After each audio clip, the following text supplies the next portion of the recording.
Hello everyone, my name is Ben Ty and welcome to the second Catches Win Matches cricket podcast. This week, as promised, we have a very different show to episode 1 and I'm really looking forward to introducing both of my guests. So to my first guest, he's a well-known Lancashire County League cricketer. He captained the famous Denton sides that included the likes of Kenny Benjamin, Malcolm Marshall and Steve O'Shaughnessy. He's now Head of Umpires in the Greater Manchester Cricket League. Regularly umpires at minor county level and was appointed to umpire the minor county championship final in 2019. So welcome to Ian Herbert. Hi Herby, you alright mate? Yeah, nice to meet you Ben. Good. My second guest played for both Lancashire and Worcestershire during the 80s, scoring 6 centuries, 31 half centuries, had best figures of 4 for 17 and also won the Benson and Hedges Trophy with Lancashire in 1984. He became first-class umpire in 2011 and was also fourth umpire for the England v New Zealand T20 at Old Trafford in 2015. So please welcome Steve O'Shaughnessy. Hiya, Shawnee. Hello, lads. You all right? Yeah, well, thank you. Not too bad at all. So thanks for being coming on Catches Win Matches podcast and giving your time up.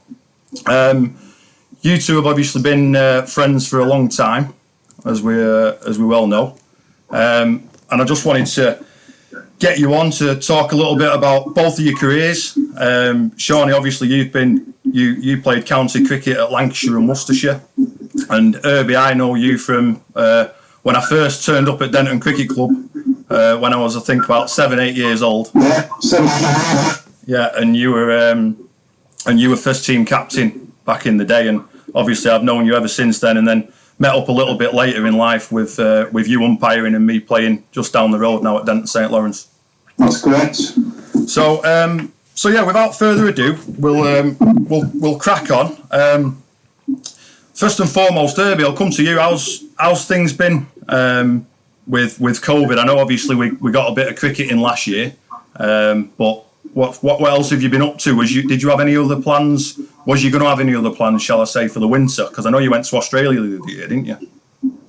Yeah, usually at the end of the cricket season, end of September, I look to try and sort of get out to Australia to do some umpiring. It's a bit of a release actually, because the standard over in Australia is a little bit higher than it is over in the UK, and when you're umpiring the grade cricket over there, you're basically umpiring test cricketers at first grade in Australia.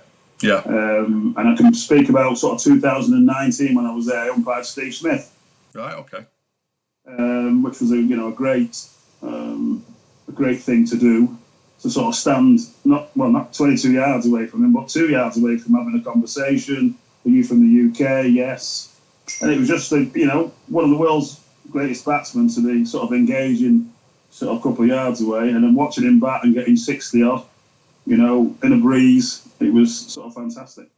Yeah, well, you just killed 2 birds with 1 stone there, because my last question of this podcast was, who's the best player you've seen? Well, yes, Steve Smith.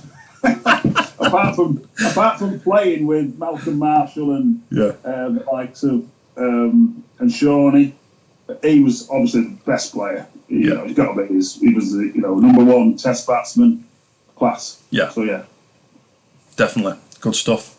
And Shawnee, what about you? What was your? How have you been over the last 12 months? I know you're up in the lakes, so you've got plenty of places to go walking, etc. But what sort of plans did you have? Was you planning to go out to Oz? Yeah, I go out every year to Australia when I get the opportunity. I've got a daughter who lives there, and Herby came out and he lived with me out there when he came out 2 or 3 years ago. All that was put on hold. It's kind of been a total lockdown really, because when we came out of lockdown in early July, I had to go back into lockdown and isolate with the Pakistani Test team. I was 3 or 4 weeks with them at Derby, and then followed them up to the Test match at Old Trafford where they played England, and great Test match there. And spent 5 weeks in lockdown then. So it doesn't really feel like I've had any time out of lockdown. Unfortunately, I'm up in the lakes, so I don't get to see many people, but we've got through some lovely places to walk and visit, so not been too bad. No, good stuff. Good to hear. Well, I suppose first and foremost, what I want to touch on, and I'll come to you with this one, Herby, is obviously you two are big mates. So just tell me a bit about when you first met, because you've been mates for years now. So how did it come about?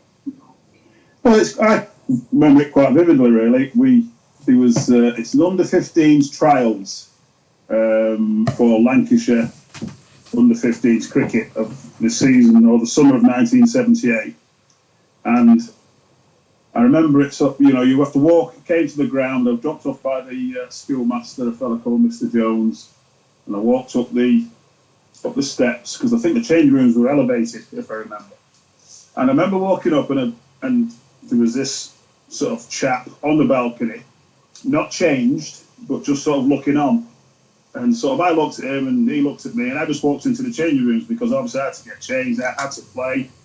And I just sort of, we just had a couple of conversations, and I just sort of said, "Who's the fellow on the balcony?" He said, "Well, he played for Lancashire under-15s last year."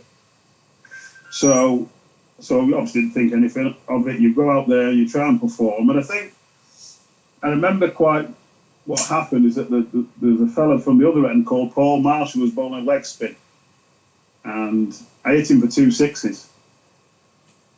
Because I don't think I bowled particularly well, but the fact that I hit him for 2 sixes, and I think I played a shot through extra cover, and it's those 3 bits of, I suppose, those 3 bits of cricket that probably got me on the team. So, you sort of, after the trial ends, you sort of wonder if you're going to get on the team. But I don't think I actually engaged much with Steve on that particular day. I think we just said hello, and he said hello, and that was it. And I think it was when we finally, it's when we finally met up for the actual sort of the squad, is then we sort of found out we had sort of quite a bit in common. Right. We could play a little bit, we could have a drink and, chase women and that kind of stuff. Yeah, so that's how it all came about. Brilliant, absolutely brilliant. And that was at 15. So Shawnee, where did you play then at that time? Where did you start off then? I started off at Little Lever in the Bolton League. That's where I learned my cricket, in between Bury and Bolton. And that's where I learned my cricket, and it's the only league club I've played for, really. I went straight to Lancashire from there in '79. Right, okay. And what about you, Herby? Where was you then? What club did you play for then? Went to was at Denton in '73. I was just at Denton really, because I left there, and about I think 10 years later, just a different atmosphere, a different environment. So I was there for a good 10 years, brought there by Clive Neal. Yeah. Good friend of yours. Yeah. And then I obviously played there and made quite an impact, I thought, as a young kid. It's only when I went to the county level that I thought I wasn't particularly, I thought I wasn't good enough. Right. I think you get found out because the pitches are better at county level. When we're playing at club level, you think that the pitches are pretty good, but it's like, throwing a tennis ball on a piece of carpet and then throwing that same tennis ball on concrete, the ball's bouncing a lot higher, it's coming at you a lot quicker, and it does find you out if you're not used to it. Yeah. Fair enough. Okay, so we'll move on then. Shawnee, I'll come to you. I want to discuss a little bit about your county days and how it came about. So as you just touched on, you went from Little Lever, you got a contract at Lancashire. So how did that come around then? You obviously played for the Lancashire Juniors, and then I'm gathering you went straight into you got a contract and went into the senior squads, did you? Well, you work your way through it. Like you say, I captained Lancashire under-15s, and Herby was my vice captain. From there, we both got selected for the All England trials and played for the North of England in the festival. I got picked for the Young England side. And then you just progressed that under-15s England side, and then we went on tour to Canada. Herby was on that tour. Yeah. Toured Canada, and from that, 2 teams that went to Canada, the North and South of England, one team was picked to tour the West Indies in 1979, and I was very fortunate to get on that tour. I just started work, actually. I got an apprenticeship, and I just started work. McPherson's? Yeah, that was the one. And then I went to the West Indies and had a very successful time. I topped the batting and the bowling averages, and came back mid-late February from that tour. I went back to work. A week later, Lancashire invited me down to talk for Nets. They'd received 3 or 4 approaches from other counties wanting to talk to me. And from there, they decided that they would have to offer me a contract. So I gave up work and signed for Lancashire in 1980, the start of 1980, for the princely sum of £1,200 a year. Wow. If I remember, Steve, you're on less money when you signed that contract than when you were working at McPherson's. Oh, yeah, I was on £3,000 a year at McPherson's, and I went £1,200 a year. £1,200. I'm just taking a look here, Shawnee. You batted when you went to the Caribbean. You batted number 8 and scored 130 in the second match at a place called Castries. And then the next game you batted higher up the order and you scored 81 and 93 in the third game at Bridgetown. Yeah, they were the 2. There was 3 test matches: one at Trinidad, one at Castries, St Lucia, and the third one was at Bridgetown. And we lost the first one, drew the second one, and we lost the third one. I didn't realise I batted at 8. I don't know what I was doing down there. I do know why I was down there, because I was injured. I went to hospital with something wrong with my foot previously, and I wasn't going to play, but I decided I want to play. I've got 230 odds in the first test match in a low-scoring game, and I decided I want to play. So maybe that's why I was down at 8. Right. Well, you didn't do too bad scoring 130, did you? With an injury. It's funny how your memory plays tricks with you. I could have sworn I got 149 in that game. You never give yourself less, do you? Always give yourself more. Well, to be fair, that's only information I've took off the internet, so it could be wrong, but we'll go with that anyway. I just want to touch on your time at Lancashire. Who were some of the names you would have played at in that time then? Played with in that time, Shawnee? Well, when I joined in 80, the famous Lancashire team of the 70s was all growing old together. David Lloyd was captain, Bumble. Clive Lloyd was the Frank Hayes, Harry Filling, Peter Lever. Barry Wood had just left. Farouk Engineer had just left. The famous one-day side of the 70s was slowly disappearing. So you've got plenty of internationals there. Peter Lee was a fine player as well. It was quite awesome, really, to be thrust into a team with all those household names that you've grown up watching on television. Yeah, and just the last one on the Lancashire bit here. Benson and Edge's Cup win, I think, was in 1984. I mean, you just said there, you came into a side where, some of the real big names were kind of finishing. So to win the Benson and Edge's Cup in 1984 must have been a great achievement. Yeah, that 70s team completely dominated. Graham Fowler was an international player, Paul Hallett was. Mike Watkinson, a fine player, Neil Fairbrother. I went, hell of a career playing for England. That team was just ready in, and the players, but a good overseas pro in Steve Jeffries. And we were a fine one-day team right in the early 80s. 82 onwards, became a very good sign. Yeah, good stuff. Well, I'm just gonna read a little bit about what I found on the internet in regards to your career, Shawnee. So, you played in 81 to 87 for Lancs. You made two of your first class centuries in 83. You made 100 not out versus Yorkshire. Turn your mic off. Herbert. Sorry, I'm here. Turn your mic off. Can you hear everything's going on? Sorry, go on. So you made two of your first 5 first class centuries in 83, 100 not out versus Yorkshire, and 105 against Leicestershire. You also passed 1,000 first class runs in 1,167 at an average of 34.32. Your career best was 159 not out against Somerset, and your list A 100, 101 not out against Leicestershire.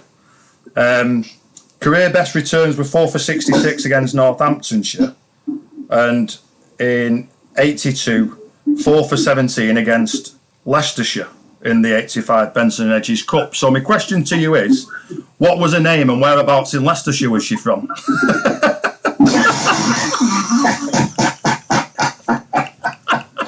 That's to Herby. I had a steady girlfriend in those days. That's why I was doing all right. When I broke up from her, I think the wheels came off. But yeah, I mean, I'm here some party. Yeah, I was just reading through that, and it was Leicestershire 1, Leicestershire 2, Leicestershire 3, and I thought, wow, he liked playing against Leicestershire. He had a girlfriend in Leicestershire, that's what it is. I remember that 4 for 17 included David Gower, so Yeah. that was one of my highlights, getting David Gower out, because he was a magnificent player. Yeah. And a great chap as well. Yeah, very good. And that was at Old Trafford. I remember that quite well. Yeah, definitely. So I'm just going to finish off on that little bit with regarding when your time was at Lancashire. You played against you were playing Leicestershire, and rain had delayed the start of play by a day and a half. And on the final afternoon, you faced an attacker, David Gower, who got 0 for 102 off 9, and James Whittaker, who got 0 for 87 off 8. And your opening partner was Graham Fowler. You both scored centuries. Fowler's was in 46 minutes, and your century was in 35 minutes, which at that time was a record time-wise, and won you the Walter Lawrence Trophy for the fastest century of the season, and equalled a chap called Percy Fender's 1920 record. So some achievement. What was the story on that day? Was there any specific circumstances? What had happened was, in those days, weekday cricket was still being played, and invariably, if you lost any time, you had to try and set up a declaration. And Leicestershire backed it on a bit too long, because they wanted to be guaranteed third place. And if they got an extra bonus point, they would get third place. Then, by getting that third point, they batted on the field on to set a game up.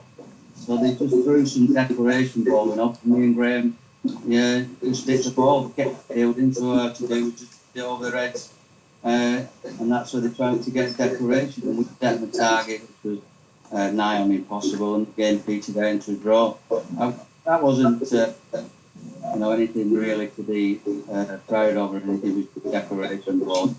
But there was a funny thing came out of that, because you mentioned it only took 35 minutes for this 100. The Manchester Evening News dropped me down to see Percy Fender, who was 96 years old at the time, because I equalled his record, didn't I? And anyway, we went down and he interviewed him, and he was sat there in his lounge room with his dressing gown on, quite an old frail man, but very good company. And he talked about a lot of interesting things, from the body line, Bradman, Douglas Jardine, and all the tours of England. And we got around to his 100, talking about how his 100 came around. And he said he would have scored his even quicker if he hadn't been pushing one for his partner, going for the quickest 200 of the season. So, I'm thinking,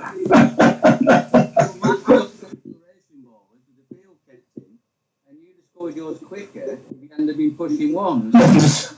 You can imagine what the state of the ball must have been like for that situation. So, but it was quite very interesting. Very good to meet him and talk to him, and he played against W.G. Grace. So we got a line back to W.G. Grace. Me talking to him, and maybe in another 20 years, I can tell somebody I met somebody who played with W.G. Grace in the early 1900s. So it goes a long way back. Good stuff. Brilliant. Well, thanks for that. Thanks for giving us, a bit of insight into your career in county cricket. You've both moved on, obviously, from your playing days, and you've both gone into umpiring. So Herby, I'll come to you. What made you go into umpiring, and when you first went into it, what were your goals? Well, I have to tell you, I had no desire to umpire at all. When I finished playing, I basically sat around for 7 years and did nothing. And Shawnee said to me, try some umpiring. I just started umpiring second 11 cricket. I said, just give it a go. And I thought, what? Umpiring, my first attitude is umpiring's for old men. So I joined the Bolton League, sort of Umpires Association. And my first game was Greenmount versus Tong Seconds at Greenmount Cricket Club. And I quite enjoyed it, actually.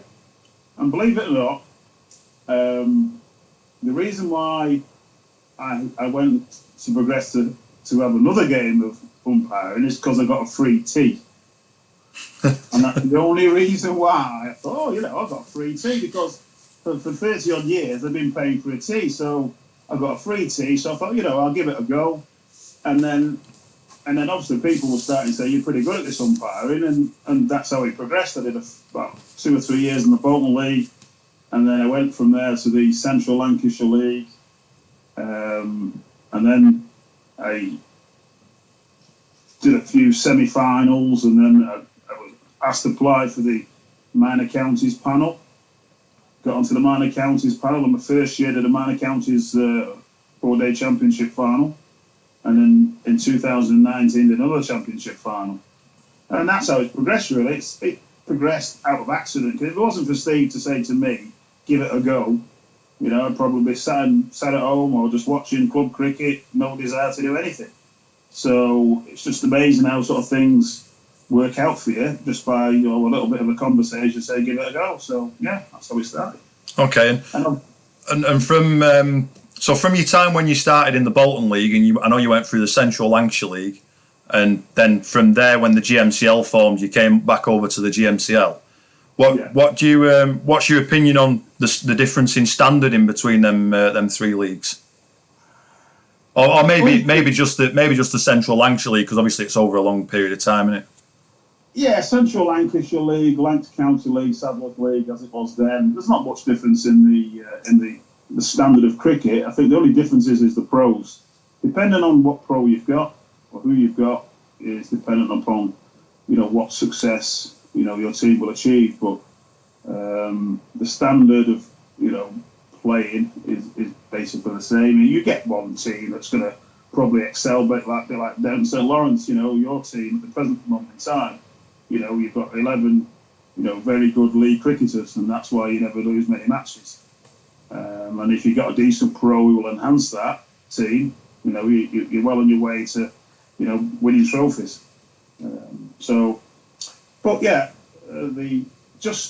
Umpiring, league cricket, any cricket match is a challenge. It doesn't matter if it's the kids or the adults. There's things that come across that that you've never seen before, but it's good fun. You've got the best seat in the house, and from my obviously point of view now, being on the administration side of umpiring, in charge of the umpires, you see things totally different. It's actually changed me as a person, being the boss, in sort of in different ways. It's enhanced me as a person, I think. Oh, good stuff.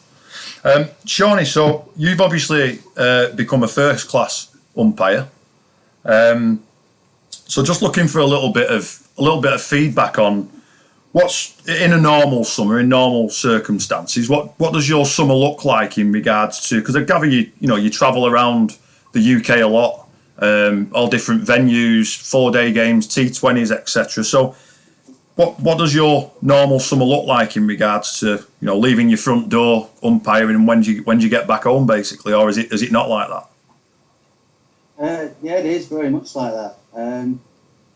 The fixtures come thick and fast. We're starting this year late March for the university teams, although that looks with the COVID that might not go ahead. But the first class season starts on April the 8th. And it depends on the format, but literally I can be away for 3, 4, 5 weeks on the bounce. With the fact that I live so far away in the Lake District, I won't be umpiring every day, but I might have a 4-day game in Southampton, or by 2 days off, and then another 4-day game in Chelmsford. So instead of coming home, all I do is just stay down in Chelmsford and do the 4-day game there because of the travelling involved. But it is a lot of travelling. We do 93 days in the middle of the year, and we probably have 40 days, travelling in between. So with 40 travelling days and 90 days in the middle, you're up to 130 odd days, which is 4.5 months out of 5.5 months, either travelling or umpiring. Right. So it is. Yeah. So it is. So it's demanding, then, isn't it? That's for sure. In regards to becoming an umpire, what was your reasons for becoming a first class umpire? Where did you start? Did you take it? You started in league cricket, did you? Well, I've done quite a little bit of school cricket because I was a cricket coach at a private school in Yorkshire for a little while. So I've done a little bit of it, but I think I was in the right place at the right time because I was working for the PCA. We were travelling around promoting the T20 competition, which was due to start. A lot of ex-pros were going around to places like Bootsall and West Auckland, seeing what the reaction would be from the public and the teams. So I was in touch with the PCA and the ECB. And then when the IPL started, there was 2 rival competitions, the Indian Cricket League, the ICL, and the IPL. And there were 2. And the ICL contacted 5 umpires, and the 5 umpires from the ECB went to work in the ICL because they got offered a big contract. Which left a little bit of a hole. The ECB were looking to fast track professionals, and I'd been, working with them, promoting the T20. Obviously, I was past my playing days, and they asked me would I be interested. Initially, I wasn't so sure, but I came down to London and wasn't working full time, so I said I'd give it a go, and I loved it. I had 15 days in the first season just to see if I liked it or not, and I loved it, really enjoyed it. And those 15 days, obviously got good feedback, and they invited me onto the reserve list. And I did two years on the reserve list and was promoted to the in 2011. Right, good stuff, brilliant. Herby, I'll come back to you. Just move on quickly before we go on to the next subject, but I just wanted to touch on T20 cricket and also the 100. What's your opinion on what T20 cricket has done in the cricketing world, and do you think it's now become like football has in regards to the money side of things, or do you think it's been a real positive? I think it's been an absolute positive. I mean, if it wasn't for T20 cricket and the money it actually brings into the game, then cricket would be a poor loser. What cricket would we have if we didn't have the T20? I mean, I've been with Steve to some of the T20 matches. We went to Lancashire and Yorkshire up at Headingley, and it was a Friday night, and the place was packed. I don't know what the capacity there was, about 30,000. It was even. Now you look at, people are eating, drinking, continually drinking. How much money has that event earned in one night? And obviously that money will then go to the clubs, the grassroots cricket, league cricket. And then Steve tells me that's nothing compared to the Surrey Middlesex T20 match, where, if it's at the Oval, it's probably breaks all box offices as regards money. So as regards money and the game progressing, and I think also different skills of the players when it comes to bowling, batting, and fielders. I mean, you've seen the extraordinary, batting. We've got switch hitting. We've got the way they play the game these days. Look at the Butlers and the Stokes, and that's enhanced, cricket, because we've got to get the playing public or the public into watching these games of cricket, watching these master players, doing what they're doing, box office, and it brings money in because, at the end of the day, when ECB say, well, Denton St Lawrence apply for a grant for some sight screens or some rollers or whatever, then where's the money coming from? It's probably coming from T20 cricket. It's not coming from 4-day cricket. So the fact that we've got T20 cricket in this country is massive, because without it, we'd be poor. We wouldn't. I don't think we'd survive. I don't know what Steve's opinion, because obviously he'll have a more of a political aspect of it, because he's right in the inner sanctum of what we're actually all about. So yeah, T20 is massive. We need it. We need it to continue. And obviously with the 100, if the game can develop further, which it will do this summer because of the 100, then we'll see again how obviously more money will come into the game, and also it helps the grassroots cricket, and obviously it'll help people to progress and give money and finances to the clubs. That's the way I see it. Yeah, and coming on to the 100, Shawnee, what's your opinion on the 100 moving into obviously this summer? I know they've obviously announced a lot of players this week, and it sounds like it's going to be it sounds like it's going to be quite interesting. There's a lot of mixed views. What's your opinion on it at the moment?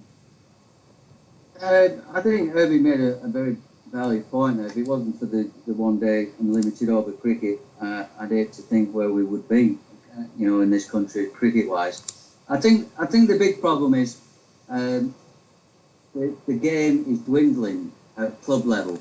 I think fewer and fewer children are playing it. More and more clubs are dying. So the ECB have got to try and find a way to reignite the passion amongst the younger people to play the game, and to get them off the backsides, out the armchairs, onto the cricket field.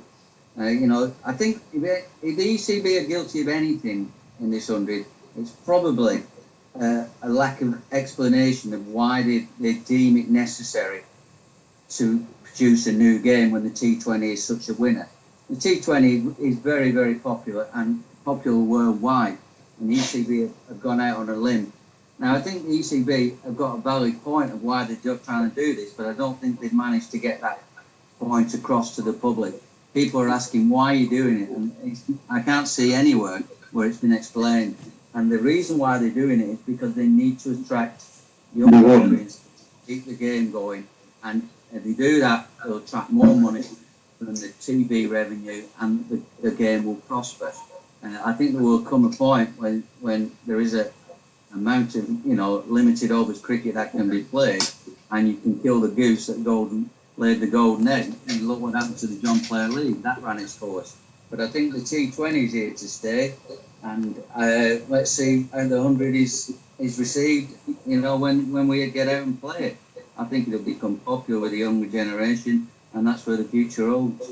Yeah, I think fingers crossed. I hope it's a success. But I think it remains to be seen. But I think with it being so short, the time frame of the game, like you say, children will be attracted to that. The only thing that I hope is, we experienced it. I know you guys experienced it back in club days, and I've certainly experienced it during my first team career.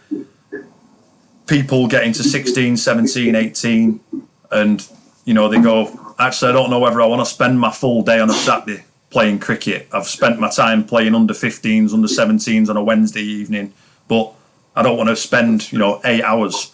And I think we really need to get that experience back, and also get it across to these young kids while they're growing up that it's not just about playing cricket for 8 hours, it's the rest that comes with it, the people you meet, the experiences you gain, the life experience you gain from it, and hopefully the 100 will have a say in that as well. So I think it's a great point, because you've got a perfect example here of two people from completely different parts of Manchester background who've only got one thing in common, and that's cricket. And we've been lifelong friends since the first time we met at the 15th trial, and that's exactly what you're alluding to there. And if you can strike the right balance, where you don't play 50 overs, you might play 25 50 overs game in the second 11 and a 50 overs in the first 11. At least you've still got two teams performing. You've still got a nucleus of a club, and I was very happy. I went back to Little Lever during the lockdown. They were up there mending the field. They were up there painting the fences. They were up there, regenerating. Couldn't wait to get going. And that was the experience that a lot of clubs have had. People were returning to the cricket clubs for friendship. And when we did open up, kids were coming out and playing, and it was give the club a lift. And hopefully they'll continue that. People will say, well, we don't want to be locked down. We don't want to be stuck at home. It's time we got out and did something. Playing cricket was very pleasant. Yeah. And I think one thing that has come out of it in regards to, even golf as well, but cricket as well, is I know a number of players who have kind of gone, hang on a second, lockdown has really highlighted to them that you're a long time retired. So, a few players have come back out of retirement and thought, you know what, I'm going to play maybe even at a lower level, but I'm going to, keep it going and keep playing cricket. And I think that's really important.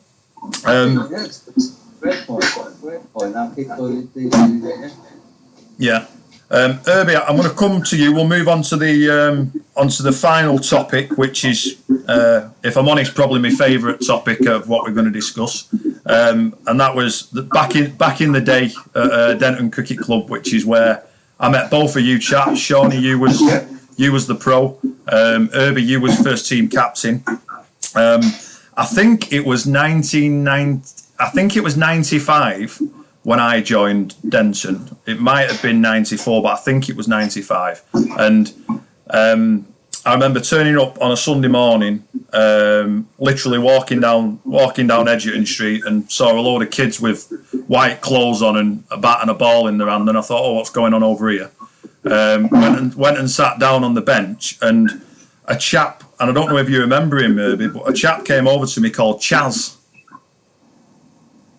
Do you remember him? Not the nickname Chaz, no. Yeah, Chaz. He was called Chaz, and at the time he was the under 13s manager, I think he was.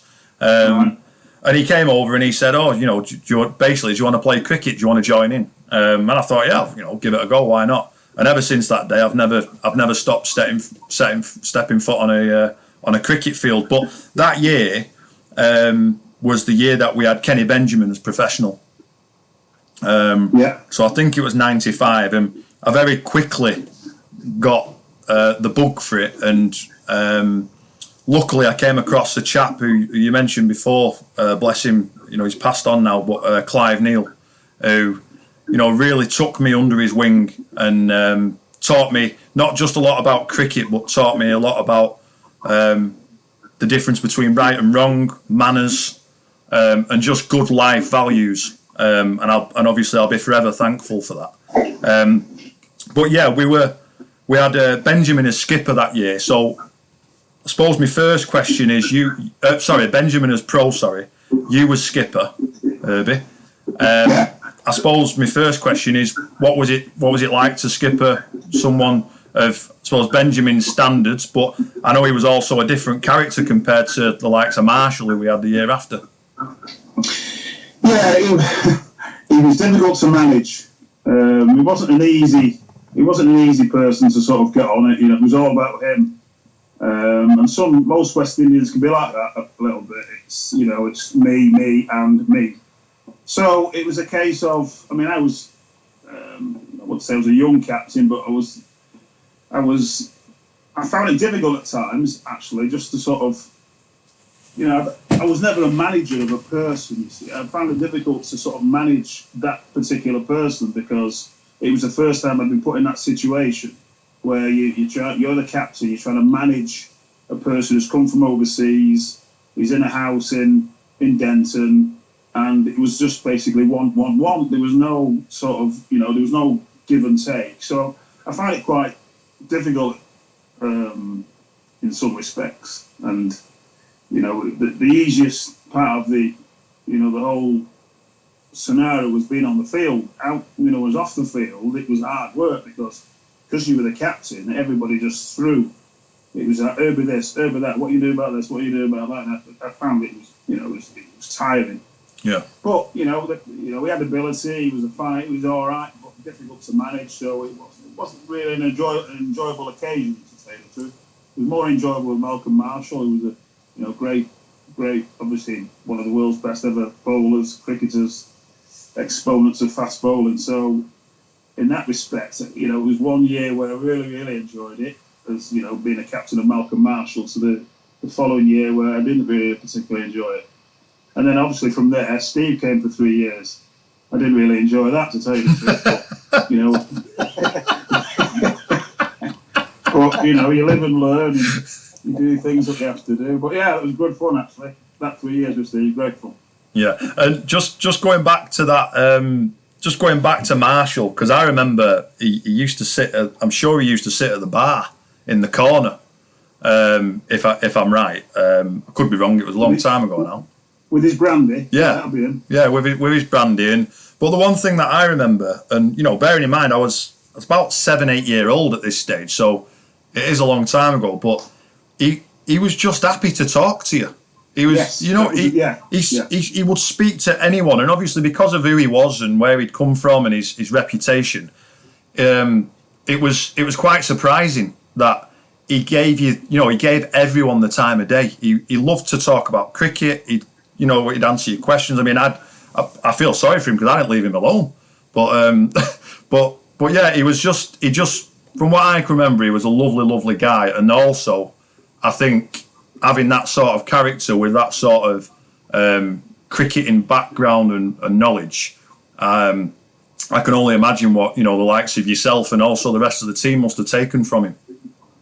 Yeah, that was the difference. Malcolm stayed. When the game finished at 7:30, 8 o'clock, Malcolm was still there at 11:11.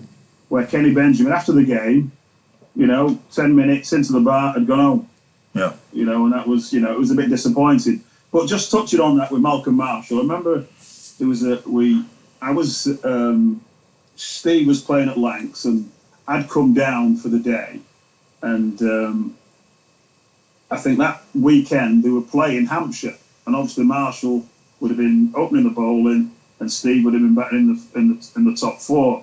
So Herby says to me, "Well, come on, throws a few down." So I bowled a few.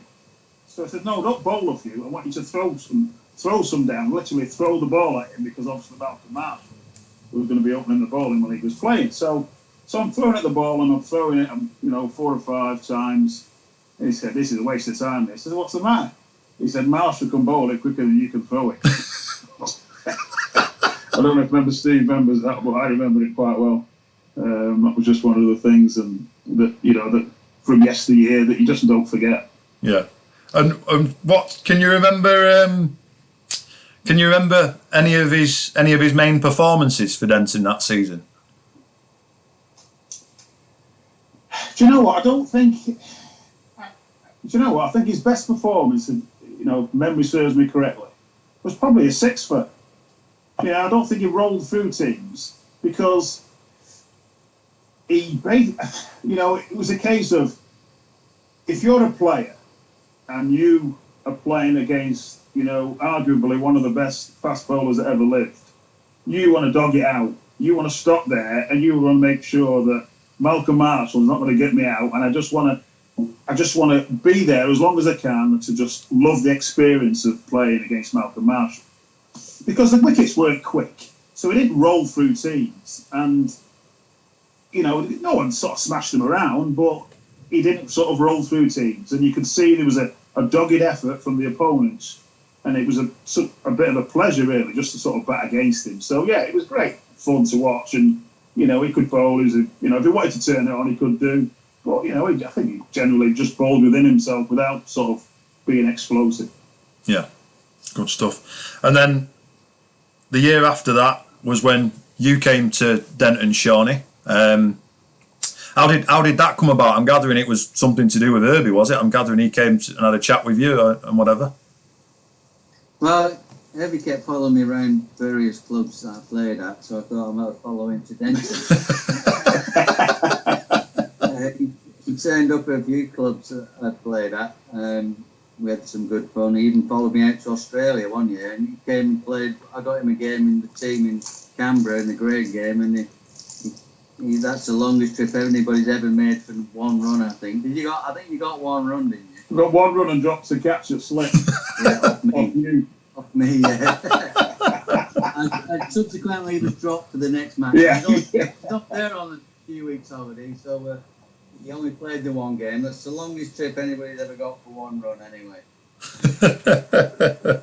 Yeah, so Denton offered me the pro. I've been proing at Worneth in the Central Lancashire League, and we've done well. We just missed out on the title to Ratcliffe one year, and that's a good standard. The standard of pros in the Central Lancashire League was terrific. Andy Bickle, he played for Australia. Jeff Foley, they won at Ratcliffe, very good pros. And then I thought, well, I'm getting towards the end. I was getting mid-late 30s then. And I thought, well, I'll play a couple of years with Herby at Denton, be good fun. And we had a good time, we enjoyed it. Good stuff. And we did very well.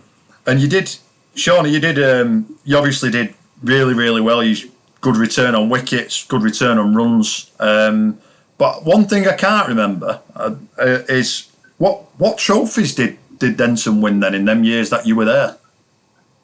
I think we won the cup the first year, didn't we? We won the cup, yeah, we did win the cup. But we were runners up all 3 years, weren't we? Yes. We always had one team. Glossop. Glossop had a terrific left-arm spinner. I can't remember his name. Damien Eyre. Damien. And if you want anything at league level, it's a left-arm spinner, perfect. And he'd get 100 wickets every year, falling off a log. And they were a good team, good team spirit and good ground. And we just struggled to get past them. We were runners up 3 years on the banks. I think we were, yeah. And we won the cup, didn't we? We won the cup one year.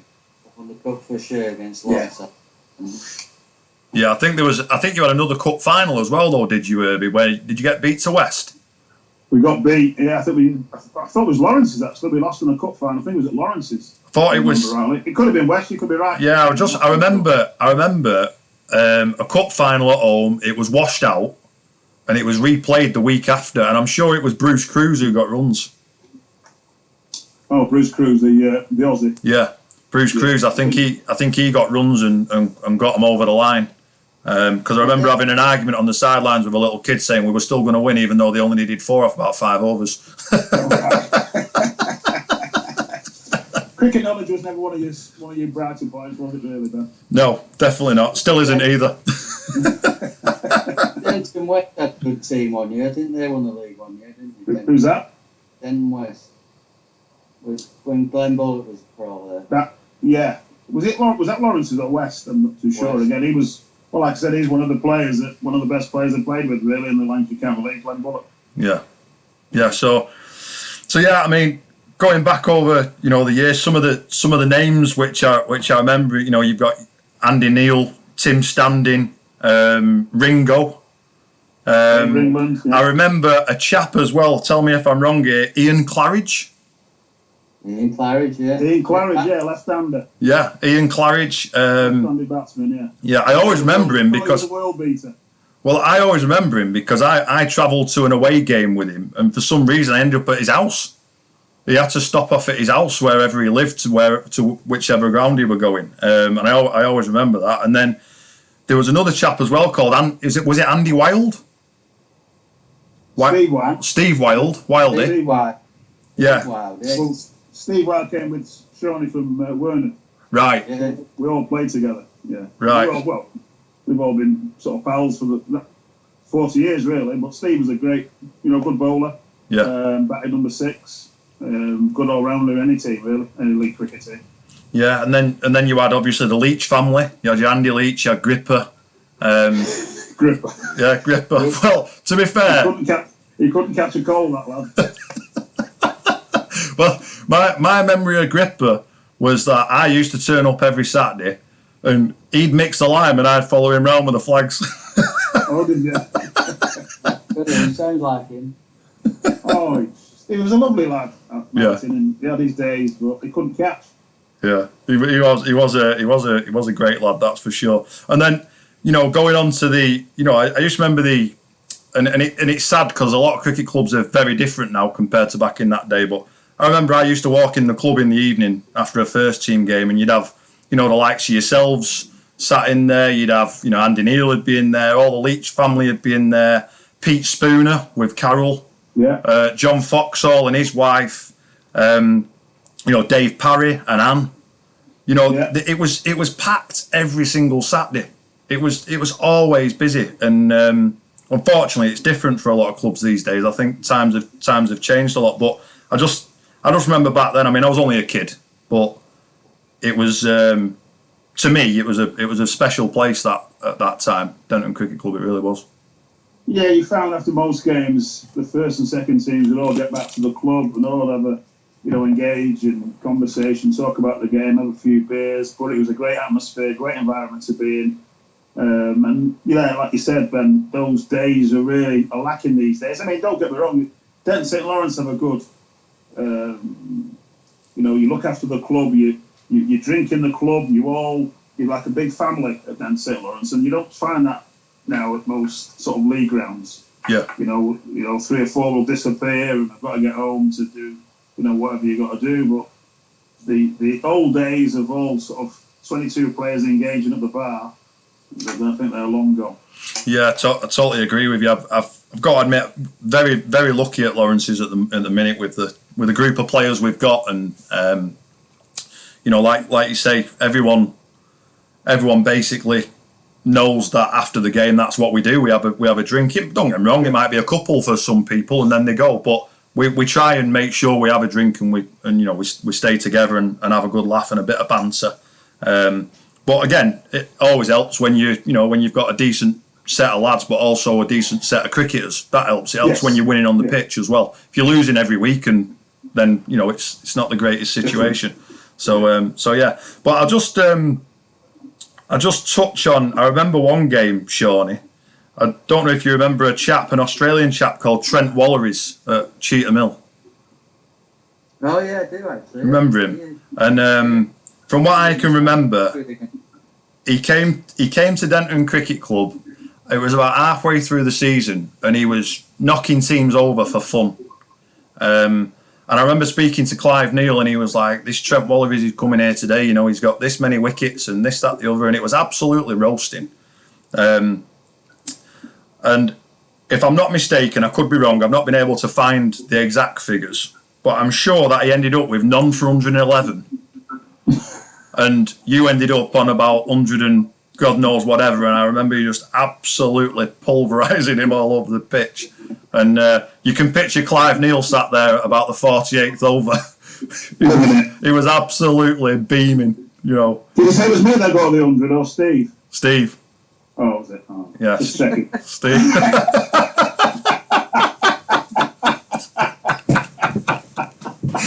But yeah, it was that was one of my memories, and then that might have been the game when you uttered the famous quote. Oh, the famous quote, yeah. Yeah, I think that was the game. That was Cheltenham, wasn't it? It was the game.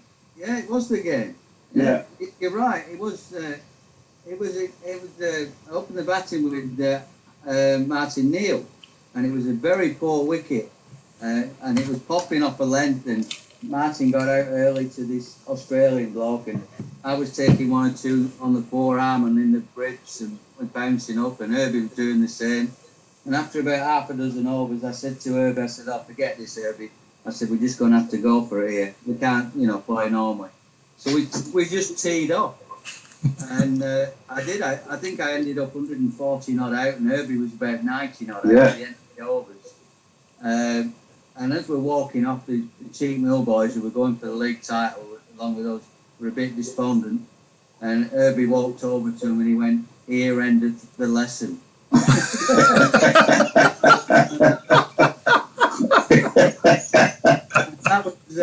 That was that game. Funnily enough, yeah, we were. It was 90 for 1. Yeah, and we bowled them out quite cheaply, and that was quite a memorable moment. Yeah, we just literally decided that we'd have to tee off because the wicket was so bad, and once we got going, we just never stopped. Yeah, it was one of my first memories of your time at Denton, Shawnee. And then there was a few other trips as well. I used to have a soft spot for the Lancashire Cup. I used to love it because it was different grounds rather than going in the same league. And I'll always remember, Herby, chewing your ear off going to Herby Cricket Club on a Monday evening. And basically we'd been cut short on the Sunday. Yeah. And we had to go back on the Monday night. And obviously me, being, however old I am, 10-year-old, wherever I am, I'm absolutely head over heels. I'm like, brilliant. Got first team cricket again Monday evening. What more can you ask for? What can you ask? And all the first teamers turn up absolutely fuming because they've got to go and travel to Herby on a Monday evening to finish a Lancashire Cup match off. And I said, I was sat in the back of your car and I'm going, Herby, what's wrong with them all? I don't know what's wrong with them all. Like, why would you not want to play cricket on a Monday evening? And obviously, now. We actually had to go back Tuesday. It was rained off on the Sunday, and we went back Monday night for one innings and Tuesday night for the second innings. Yes, you're right. We did, and it's a 4-day camel ride getting up there. Yeah. It was a good hour and a half drive. Oh. Then at that time of night. Yeah. But thankfully we won, didn't we? We did. We won quite easily, I think. Yeah, and then we had the trip where we took the big coach to Wavertree over in Liverpool. Yes, Wavertree. And it was that team from Liverpool who came and they were all in the tracksuits on a Sunday. And it was at home to Denton. We were at home and we were all just staggering in because we'd had a big night on the Saturday. And they were running around the ground in the tracksuits, warming up and everything, and carrying on. And was it Sefton? I think it might have been Sefton. Probably. Anyway, we won the toss and decided that we'd bat. Because we probably only had about 8 players there by the time. Anyway. Remember, it was a Lancashire knockout game, so they had to have 5 bowlers. And they opened the ball with a left-arm spinner, which was unusual in those days. Left-arm spinner. And he took an eternity to set the field. He went one there, and I'm thinking. And I'm on strike. So they got a slip, they got a short extra, they got a man there, and he took forever. And he eventually decided that he'd bowl the ball. And then he threw it up outside off stump, and I whacked it over the top of the houses. First ball. 6, yeah. I remember that. Remember that? Yeah. And the captain went, "Well, that plan didn't work."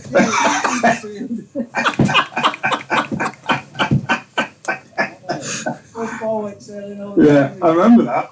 Thinking, Christ almighty, what's Shawnee do? First ball of the bat, bang, 6. Straight over the top. Took that for long. He annoyed me. Took forever setting his field. And that was another good victory. There, we beat them. Yeah. But yeah, so we had Wavertree away. We took a 52-seater coach with us. It was absolutely boiling. We turned up and they were a bit of a rowdy bunch, and all our bunch went over on the hill on the right hand side of the ground, and they were giving it a little bit off their balcony and whatever. And I think you both got a ton, didn't you, Herby? I got 80. Oh, you got 80 something else. Steve got 100. I got 80 because I remember walking in to bat. I think I batted at 3, and Steve coming up to me and says, "This bleeding lot think you can't bat." And then I think I was only in for about 6 or 7 overs and got 80. And I remember that on the leg stand had one of these, the fencing, the netting. Yeah, netting to protect the houses. And I remember scooping a few over there 3 or 4 times, and we battered them basically. So yeah, I remember that was a good win. Yeah, and then the other one I always remember was my first team debut, Herby, at Bradshaw. Oh, right. I don't know if you remember this, but so we played away at Bradshaw. Obviously, I've turned up and I've got a pair of white jeans on, and it was about 20 minutes before the start of the game, and a certain Mr. Bailey pulled out of the game. So you only had Mark Bailey. So he pulled out. I don't know why. And next minute you were shouting me. I think I was 11 years old. I think I was. And I came over and you went, "Are you up for playing?" And I thought obviously you were taking the mick out of me. And you went, "No, Mark Bailey's pulled out, so we need you to field for us." So I thought, "Oh, brilliant, nice one." So I was absolutely over the moon. And I'm sure they had a pro who everyone had been going on about I think he was called Sajid Shah, and I'm sure a few years later, I'm sure he pro'd at Woodbank, Right. And everyone was saying how quick he was and all the rest of it. Anyway, we batted first, and I think it was Shawnee got runs, and I think Martin Neal might have got runs early on as well. I think he might have got a few, but then we lost a few, and I had to go in at the end batting with Andy Neal. Oh, did you? Yeah, I had to go in batting at the end with Andy Neal, and anyway, I probably faced 2 balls or something like that, and then and we won there, but. Yeah, I'll always remember that game, obviously, because it was the first game I ever played by default, obviously. But yeah, you've got something in common with me, because Bradshaw Cricket Club is where I made my first team debut for Little Lever. Ah, right, okay. So it's a long time apart. Mine would have been 77. Right. And also, a funny scenario is that Benny, your captain Adam Hawley, I gave him his debut. Well, you did, because I played in that game as well at Cheltenham Hill. Oh, no. Did you? No, was it at Cheltenham Hill, his debut? I can't remember what it was, but he joined halfway through the season. I remember Steve saying, "Get that lad in, he can play a bit." It was Adam. Yeah. Well, I was speaking to Adam at weekend, and we always have a chat about it, because there was a chap at Cheltenham Hill then called Steve Smith, which he's now at Lawrence's. Lawrence's. And I remember batting with Adam near the end, because that was the day when I think the chap opening batting was called Mo Abid, and he went absolutely berserk, and I think he got 170 or something like that. It was a hot day, and they got a load of runs, and we obviously batted second, and we were batting at the end, me and Adam, and Smithy were bowling, and I kept edging him, and he had about 5 slips in. And every time he edged it, it just went straight through him. Straight through. He was absolutely fuming. But I think it was Smithy who got Shawnee out that day, and he basically did a lap of the pitch. He did get Shawnee. I think he bowled it. Yeah, and he basically went off, running round and whatever. So yeah, I remember that. But obviously, me and again, perfect example of what we were talking about before regarding how cricket brings different people together. I was best man at Adam's wedding. Oh right, I didn't know that. 3 years ago. His daughter's my goddaughter, and we're best friends. We speak every week, and got so much in common. So it's just strange, innit? How so much time apart, but we ended up playing together. And he's 40 now. I'm 34, and we're still trying to go strong. Yeah, good. So before we finish off, just. Couple of questions to both of you. Who are the best couple of players who you played with in the Lancashire County League? First, I'll come to you first, Shawnee, if you can remember anyone who stood out really. Well, Glenn Bullock was very consistent, batsman, and he would have been at the end of his career when I played against him, and his record is phenomenal. Batsman, left-handed, stylish batsman, nice bloke. And also the left-arm spinner from Glossop, Darryl. Damien Eyre. Yeah, Damien Eyre, yeah. Very, very consistent, very good, perfect for what you want on a slow, damp wicket with a slow left-armer, and he got 100 wickets a year, no problem. Yeah. Yeah, they were two standout players. What about you, Herbie? Who were your couple standouts over your years in the Lancashire County League? Well, Glenn Bullock, because it was a deep rivalry when we played, and we were good friends off the pitch, but on the pitch we were enemies. And I think overall he got the better of me over the years. And then another lad from Glossop, Andrew Dyson. Yeah. I don't know if he was another all-rounder. And, great, again, on the pitch, it was great rivalry off the pitch. We shook hands and had a beer. But he was also, a terrific player. Yeah. And in yesteryear, a fella called Jim Allen, West Indian. He played at Hyde. I think he broke every record. He was a phenomenal player. All right, okay. Yeah, those two players. Right, fair enough. One final one then before we finish up, chaps, because I know I've kept you long enough. What's your funniest cricket memory, Shawnee? Funniest cricket memory. Well, I'm probably going back to Lancashire days. One of my first county championship games, David Lloyd was captain. We played Northamptonshire, and I was the only uncapped player in the team, which meant that I had the second team dressing room all to myself when I wasn't allowed into the first team dressing room. So the first day when Northamptonshire declared with half an hour to go, and I was down to about 8 or 9 in that game because it was one of my first games. And David Lloyd came up to me and he said, "I want you to bat 3." So I thought, what? And Frank Hayes had been injured during the game, so I thought, right, I'm batting 3. So I didn't go in that night. The next morning I turned up all nervous because I was batting 3 in one of my first games, and went to the nets early, said hello to the first team lads, and then went back and got padded up and waited, for going in number 3. So Graham Fowler eventually got out, and I walked onto the field. There was a muted round of applause.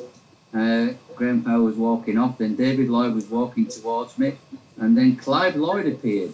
He came down the steps, and he stopped onto the field. So at one stage there was 4 batsmen on the field.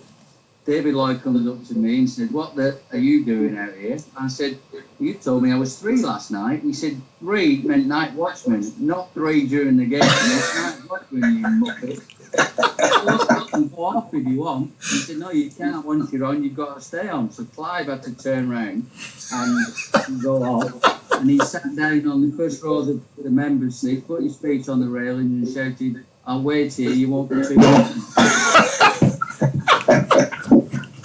So everybody had a good chuckle about that. But David Lloyd was 30 odd not out when I got to the wicket, and I beat him to 50. I always remind him of that. I beat him to 50 and then got out and Clive had gone back upstairs.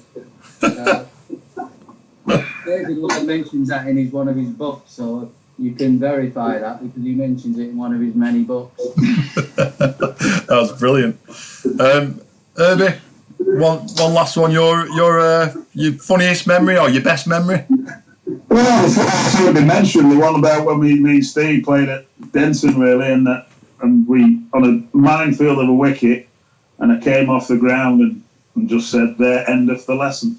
That was, I just remember it forever because it was just a poignant moment in that it was such a hard track and we just smashed it around and that was it really. It was just nothing as good as obviously Steve's story, but it's just something I've always remembered.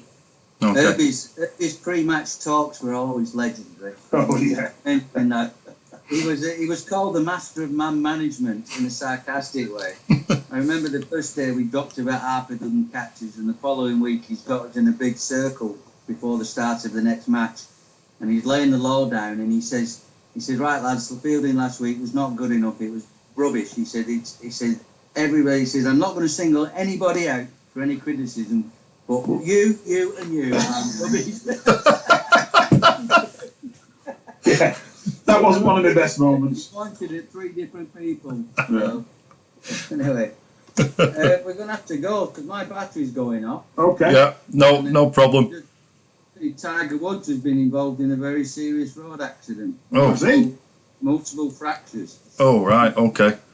Well, fingers crossed that that Mr. Woods is okay. Yeah. So, listen, chaps, thank you very much for your time. Really, really appreciate it. I know I've probably kept you a little bit longer than I should have done, but it's been great. Problem, Ben. It's been great seeing you both. Been great catching up with you both, and I hope you both have a great 2021. All right. Cheers, Ben. Cheers, guys. Cheers, Ben. Yeah. The horse is running at Cheltenham. He's running at Cheltenham, and.